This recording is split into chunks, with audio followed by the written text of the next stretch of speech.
ce dont on avait pu rêver pour Balles perdues 1, on nous l'a donné pour le 2. Oh, bim. C'est une voiture, et elle est pas en 3D. À tous les gens qui disent que c'est faux, non, ça c'est vrai. Déjà que ce premier opus soit devenu une franchise, on était plutôt fous de joie, pour tout vous dire.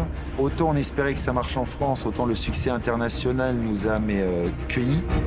Netflix nous a vraiment donné les moyens de casser beaucoup plus de voitures. Et comme dit Guillaume, notre réalisateur, d'être généreux. Des scènes d'action en voiture plus longues. Des bastons plus nombreuses et plus longues.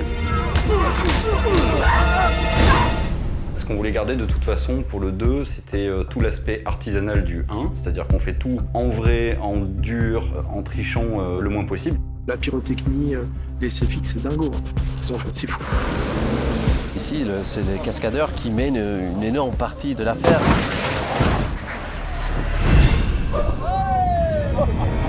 Il n'y avait qu'une grosse bagarre dans Balles perdues 1, il y en a un peu plus dans Balles perdues 2, donc c'est sûr que ça demandait un peu plus de travail, un peu plus de prépa, un peu plus de conditions physiques pour tenir le choc. J'ai déjà fait de l'action, j'ai déjà fait des bastons, mais autant, aussi longue, aussi violente, jamais. Ça m'a amusé de le faire, mais ça a été dur.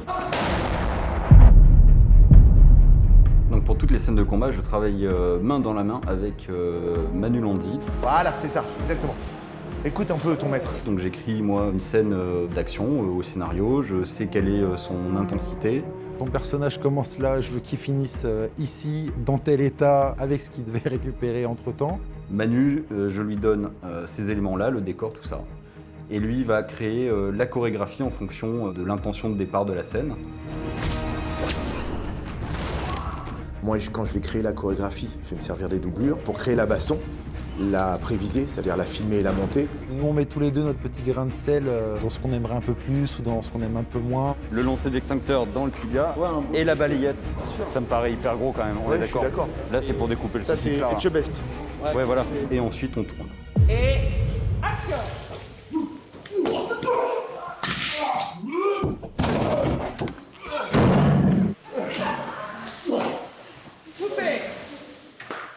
Alban fait 99,9% de ses combats, quoi, de ses cascades, de ses fights. Il est au cœur du truc, quoi. Donc même si les doublures, on les voit pas à l'écran, ce qui est important, c'est qu'en fait, elles sont quand même là pour les comédiens et les comédiennes, surtout pour les pousser à faire le plus de choses possible. C'est très dur de cumuler l'énergie que tu dois donner dans ton rôle, l'énergie de la bagarre, les demandes de Manu, le chorégraphe, et de caler toutes les distances, tout ça. Et parfois, comme je te dis, une fois c'est moi qui me le prends, puis une fois c'est eux qui se le prennent. Et c'est très très rare. Mais quand c'est le cas, ça me met dans un état de mal. Voilà, on fait un film d'action, on fait un film de cascade, donc oui, on va se faire mal. Oui, il va y avoir des petits accrochages. Je pense aussi aux accessoiristes, comme tu disais, tu vois, c'est eux qui sont là pour les solutions de dernière minute à chaque fois, tu vois. Du coca sous les chaussures pour essayer de les faire adhérer un peu plus au sol très glissant. Oh, c'est un tapis de mousse de yoga, ça. Il faut pas faire ça avec entre les coups. C'est sûr que si tu le tiens.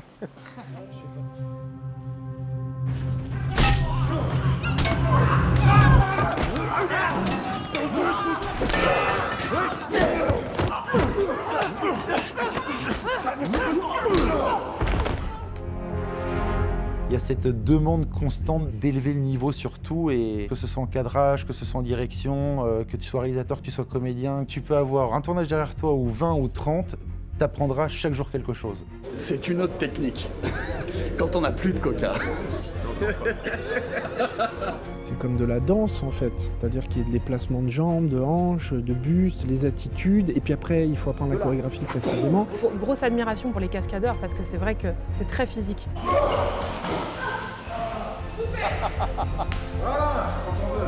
Allez, merci à tous, je vais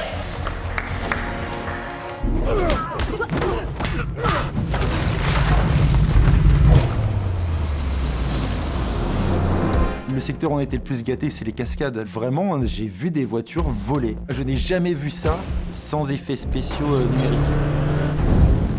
La tête d'affiche, au-delà d'être Alban Lenoir sur Balles perdues, c'est la Renault 21 2 litres turbo. Elle change, elle arrive toujours dans Balles perdues 2. On va dire que Lino s'est donné les moyens d'optimiser le potentiel de cette voiture. Mégane RS.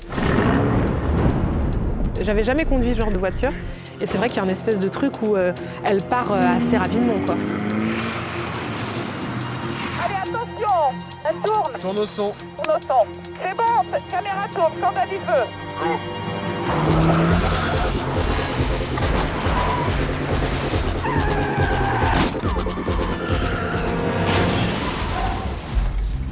David Julien, donc notre régleur à cascade mécanique. La famille Julien, ça évoque la tradition des cascades à la française. Tout ce passif que je connais par cœur de tous les films sur lesquels ils ont pu travailler, que ce soit les années Belmondo comme les James Bond, il y a eu une pression aussi de se dire mec, te loupe pas là. Sur le tournage de Balles perdues 2, on a cassé à peu près 25 véhicules. Plus un bus.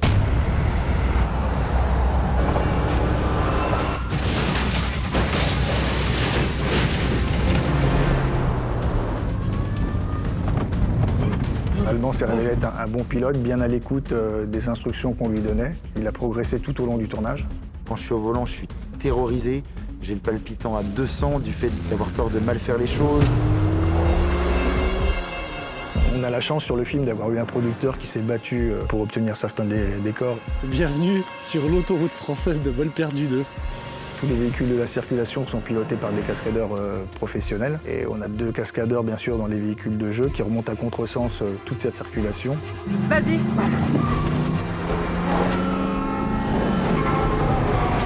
Là, vraiment, c'est dangereux. Là, ça pardonne pas, en fait. Maintenant, Lino.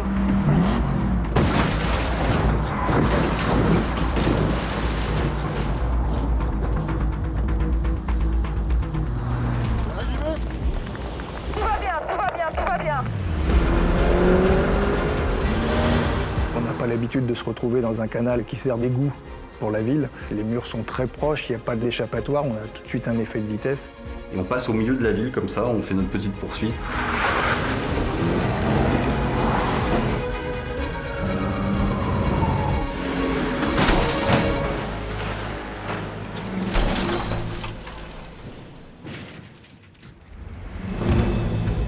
Les scènes de voiture, c'était vraiment cool aussi avec la Go Mobile. Donc c'est une structure sur laquelle la voiture est accrochée.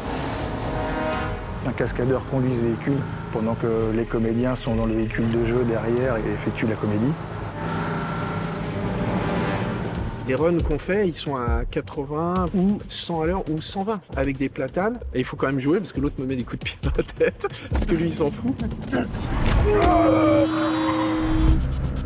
Nous, on est l'équipe avec le Scorpio Arm qui sert sur le film à se rapprocher de la R21 de Lino en fait, pour toute la partie cascade. Donc on utilise un système en fait, de tête gyrostabilisée qui est au bout d'un bras et sur un véhicule qui roule très vite. Est-ce qu'on peut rouler un peu plus vite avec le Scorpio, nous, ou pas? Ouais. Alors, faisons ça. Il faut coordonner le pilote, le mec qui fait le point, l'opérateur qui cadre selon mes indications. Et derrière, il y a le mec qui bouge le bras de la grue. Accélère, bouge avec le bras, bouge avec le bras, que je vois la voiture derrière.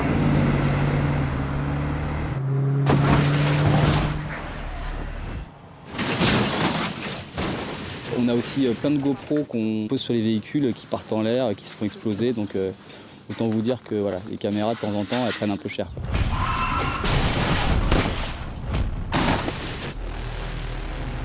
Évidemment, j'ai une tendresse particulière pour toutes les voitures qu'on envoyait dans les airs.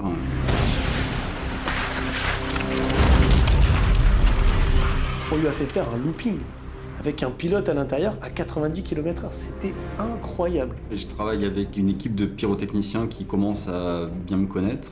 Chaque demande qui peut paraître extrême, ils vont relever le défi, quoi. C'est des canons qui sont installés à l'intérieur des véhicules.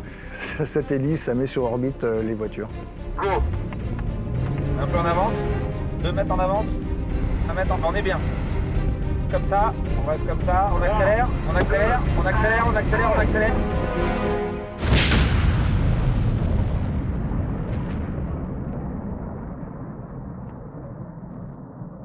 Parfait. Incroyable. Ça va trop haut, ça va trop loin. De moi, ça me va, en fait. Voilà, c'est ce que je recherche. Tout ce qui est équipe cascade, équipe d'effets de plateau, sont des gens avec qui je parle le même langage, le langage des explosifs et des accidents. Ils auront un objectif, c'est y arriver. Et ils y arrivent toujours, donc j'adore travailler avec ces mecs. Quand ça doit faire pan, ça fait